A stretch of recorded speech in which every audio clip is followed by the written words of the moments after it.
Olá, meu querido, minha querida, professor Maicon por aqui. E conforme prometido, eu vim trazer 3 dicas para você melhorar a sua interpretação de texto. Mas como eu sempre vou além daquilo que eu prometo para vocês, eu vou trazer também uma 4ª dica e os 3 principais erros cometidos pelos alunos. Então, vamos lá. Primeira dica de leitura na hora de interpretar. Leia em voz alta, busque ler e fazendo as pausas para você ter uma melhor compreensão do texto. Professor, mas eu estou na prova, como eu vou fazer? Dá aquela leitura, faz aquela leitura de um pequeno balbuciar, tá? Que você possa ouvir ali sua voz bem baixinho, mas que isso já vai ajudar muito na hora de você fazer a interpretação do seu texto. Por quê? Porque ao falar, você vai fazer seu cérebro trabalhar num modo mais lento e a compreensão acaba melhorando. Segunda dica, relacione os pronomes aos substantivos, porque aí você vai pegar esses termos e vai sempre relacionar o seu significado. Você vai poder retomar algumas ideias que muitas vezes passam despercebidas quando se trata ali do pronome por uma questão de atenção. Terceira dica, destaque as conjunções do seu texto e já ao lado coloque o significado de cada conjunção. Então imagina que no seu texto lá aparece um porém, já destaca esse porém e coloca lá. A adversidade é uma ideia contrária, então você já sabe que ali na conexão daqueles períodos você vai ter uma ideia contrária no seu texto. E a 4ª dica e a dica que eu colocaria aqui para mais importante para textos longos. Quando você vai fazer uma leitura que o texto é muito longo, faça um pequeno resumo de cada parágrafo. Todo parágrafo é constituído de uma ideia principal. Então coloca naquele parágrafo qual é a ideia principal que está sendo defendida. Eu tenho certeza que se você utilizar essas 4 dicas, você vai melhorar muito a sua interpretação de texto e vai acabar elevando o seu nível de acerto na sua prova.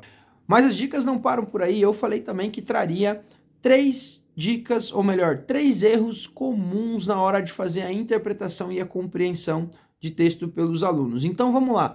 Primeiro erro comum, extrapolação. O que isso significa? O aluno acaba colocando informações que não existem no texto.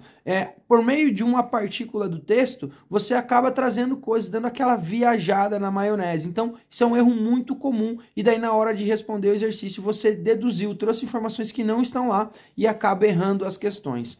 Segunda dica, o segundo erro mais comum é o contrário, é a redução das informações que estão no texto. Então você acaba reduzindo aquilo que o texto falou. Então o texto fala sobre determinado assunto e você meio que minimiza aquela situação, tá? Isso é muito comum quando se tratam de textos que trabalham a opinião e aí você discorda da opinião ou você tem informações que são divergentes daquele texto e você acaba reduzindo o alcance daquela informação no texto. E a terceira coisa que é muito comum de se errar na hora de fazer a interpretação é a contradição. Quando você interpreta o texto, ou melhor, quando a informação do texto é interpretada por você da forma contrária. Ali, às vezes, na leitura, no nervosismo, você acaba invertendo o significado e acaba trazendo uma coisa contrária àquilo que o texto está falando. E isso prejudica muitos estudantes que, por questões de ortografia, falta de conhecimento,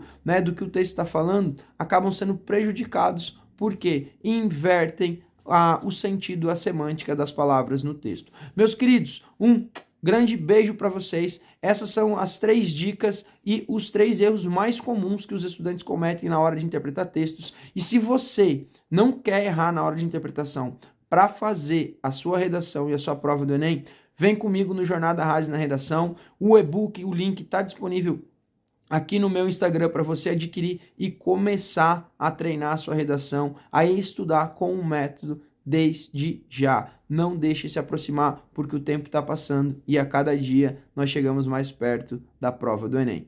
Um ótimo final de semana para você. Precisando, eu estou aqui à sua disposição. Só entrar em contato comigo via direct ou via o meu WhatsApp. Um grande beijo, um grande abraço. Fui!